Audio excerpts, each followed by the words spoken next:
Hi! Hello! నమస్తే. Welcome back to our channel eat healthy stay wealthy. మీలో ఎవరైనా మన ఛానల్‌ని ఫస్ట్ టైమ్ గనుక చూస్తున్నట్టయితే సబ్స్క్రైబ్ చేయండి. పక్కనే ఉన్న బెల్ ఐకాన్‌ని క్లిక్ చేయండి. మేము పెట్టే వీడియోస్ అన్నీ నోటిఫికేషన్ రూపంలో మీ ముందుకొస్తాయి. వెంటనే చూసేసేయండి, లైక్ చేయండి.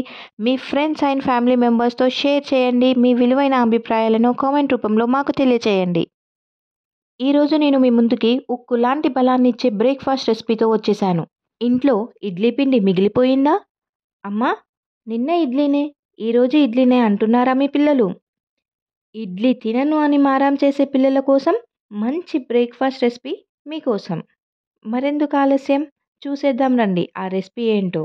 ఈరోజు మనం చేయబోయేది రాగి పిండితో గుంట పొంగడాలు. మరి ఈ రాగులను తినడం వల్ల మనకెలాంటి ఆరోగ్య ప్రయోజనాలు కలుగుతాయో తెలుసుకుందామా? ఇవి తింటే ప్రాణాంతక వ్యాధులు రాకుండా పోరాడుతుంది. రాగుల్లో కాల్షియం, ఐరన్, ప్రోటీన్, ఫైబర్ మరియు మినరల్స్, అయోడిన్ పుష్కలంగా లభిస్తాయి. రాగులు మధుమేహాన్ని కంట్రోల్ చేస్తాయి. క్యాన్సర్ నిరోధక శక్తి కలదు. మిమ్మల్ని యవ్వనంగా ఉంచుతాయి. చెడు కొలెస్ట్రాల్ని తగ్గించి గుండె జబ్బుల వల్ల కలిగే ప్రమాదాన్ని తగ్గిస్తుంది. ఇన్ని ప్రయోజనాలున్న రాగులతో మనం రాగి పొంగడాలు చేసుకుందామా? రాగి పొంగడాలకి కావలసిన పదార్థాలు, దాని తయారీ విధానం మీకోసం.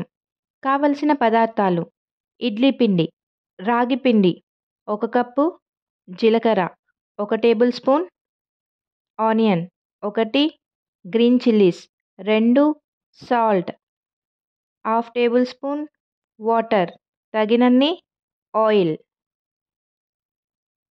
కొత్తిమీర. ఇక్కడ నేను లెఫ్ట్ ఓవర్ ఇడ్లీ పిండితోటి చేస్తున్నాను. ఇడ్లీ పిండి కొంచెమే ఉన్నప్పుడు ఈ రెసిపీని కంపల్సరీ ట్రై చేయండి. రుచి చాలా బాగుంటుంది. లెఫ్ట్ ఓవర్ ఇడ్లీ పిండిలో 1 కప్పు రాగి పిండి వేసి అంతా బాగా కలిసేలాగా కలుపుకోవాలి. అందులో 1/2 టీ స్పూన్ సాల్ట్ వేసుకోవాలి. 1 టేబుల్ స్పూన్ జీలకర్ర, 1 చాప్డ్ ఆనియన్, 2 పచ్చిమిర్చి వేసుకొని తగినన్ని నీళ్లు పోసి బాగా కలుపుకోవాలి. మరీ జారుగా కాకుండా కొంచెం థిక్‌గా ఈ కన్సిస్టెన్సీ వచ్చే వరకు కలుపుకోవాలి. ఇందులో కొత్తిమీర వేసి బాగా కలుపుకొని పక్కన పెట్టుకోవాలి. ఇప్పుడు స్టవ్ ఆన్ చేసి పొంగడాల పాన్ పెట్టుకొని ప్రతి గుంటలో ఆయిల్ వేసుకోవాలి. ఈ ఆయిల్ కాస్త హీట్ అయ్యాక అందులో పొంగడాల బ్యాటర్ వేసుకొని ఇలా అన్ని గుంటల్లో రాగి గుంట పొంగడాలు వేసుకోవాలి. పైన కొంచెం ఆయిల్ వేసుకోవాలి. మూత పెట్టి లో ఫ్లేమ్లో ఉడికించాలి. ఈ పొంగడాలు కుక్ అవ్వడానికి కొంచెం సమయం పడుతుంది. ఇప్పుడు మూత తీసి చూస్తే బ్యాటర్ అంతా ఉడికిపోయింది. ఇప్పుడు ఈ గుంట పొంగడాలను తిప్పి వేసుకోవాలి. ఇలానే అన్ని గుంట పొంగడాలను తిప్పి వేసుకోవాలి.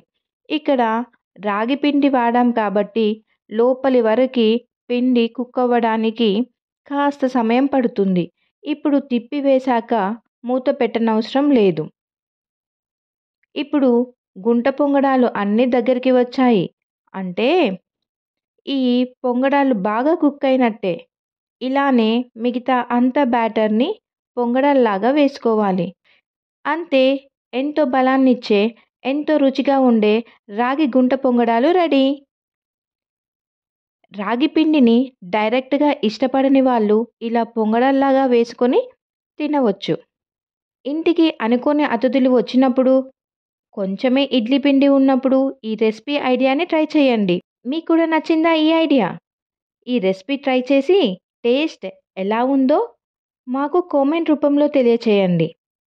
Eat healthy, stay wealthy.